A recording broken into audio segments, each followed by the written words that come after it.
அதிமுக பொதுச் செயலாளரும் முன்னாள் முதலமைச்சருமான திரு. எடப்பாடி பழனிசாமி அவர்களின் ஜாதக அமைப்பு மற்றும் அவரது அரசியல் எதிர்காலம் பற்றி தான் இந்த வீடியோவில் நாம் பார்க்க போகிறோம். எடப்பாடி பழனிசாமியின் ஜாதக ரகசியம். விபரீத ராஜயோகத்தின் வெற்றி.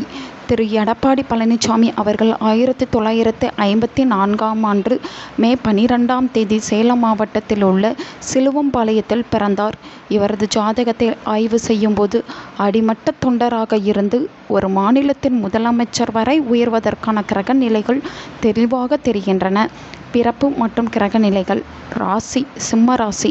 நட்சத்திரம் மகம். லக்னம் கன்னி லக்னம். விபரீத ராஜயோகம்.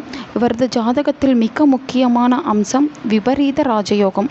அதாவது எதிர்பாராத ஒரு இக்கட்டான சூழலில் மிகப்பெரிய பதவி தேடி வருவது. 2017ஆம் ஆண்டு அதிமுகவில் ஏற்பட்ட அரசியல் குழப்பங்களுக்கு மத்தியில் அவர் முதலமைச்சராக பதவியேற்றது இந்த ராஜயோகத்தின் அடிப்படையின் வெளிப்பாடேதான். ஆட்சியின் நாயகன் சனி. ஒருவரின் ஜாதகத்தில் சனி பகவான் 6, 8, 12 ஆகிய இடங்களில் மறைந்திருந்தாலும் அவர் ஆட்சி அல்லது உச்சம் பெற்றால் அது மிகப்பெரிய பலத்தை கொடுக்கும். எடப்பாடி அவர்களின் ஜாதகத்தில் சனி பகவான் துலாம் ராசியில் உச்சம் பெற்றுள்ளார்.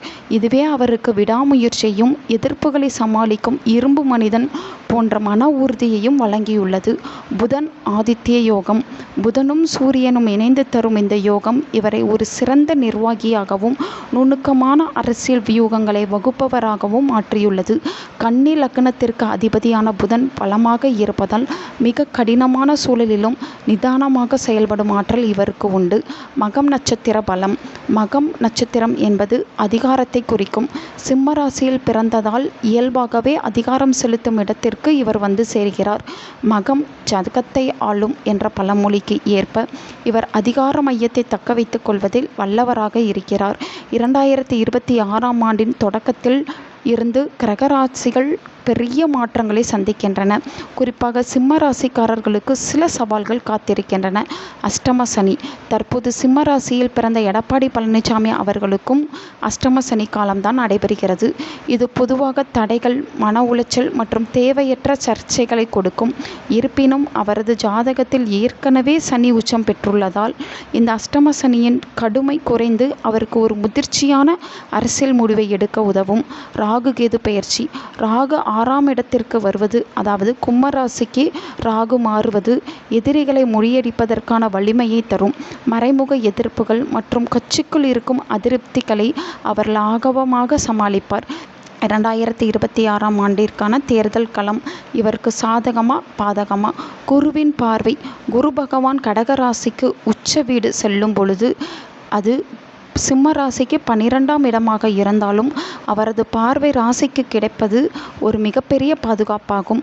அது அதிமுகவின் வாக்கு வங்கியை சிதறாமல் பாதுகாக்க உதவும். கூட்டணி மற்றும் வியூகம். ஜாதகத்தில் 7ஆம் இடம் பலமாக இருப்பதால் 2026 தேர்தலில் வலுவான கூட்டணிகளை அமைப்பதால் இவர் வெற்றி பெற வாய்ப்பு அதிகமாக உள்ளது. குறிப்பாக பெண்களின் ஆதரவை திரட்டும் போது கிரக நிலைகள் இவருக்கு சாதகமாக அமையும். எடப்பாடி பழனிசாமி அவர்களின் ஜாதகம் பொறுமைக்கும் வெற்றிக்கணிக்கும் உதாரணம். அஷ்டம சனியின் தாக்கம் இருந்தாலும் குருவின் வலிமையான பார்வை மற்றும் அவரது லக்ன பலம் இவரை தமிழக அரசியலில் ஒரு வலிமையான சக்தியாகவே வைத்திருக்கும். 2026இல் கடுமையான போட்டி இருந்தாலும் விபரீத ராஜயோகம் மீண்டும் ஒருமுறை இவருக்கு கை கொடுக்க வாய்ப்புகள் உள்ளன. அவரது தனிப்பட்ட ஜாதக பலம் கட்சிக்கு ஒரு புது இரத்தத்தை பாய்ச்சும் என்று ஜோதிட ரீதியாக எதிர்பார்க்கப்படுகிறது.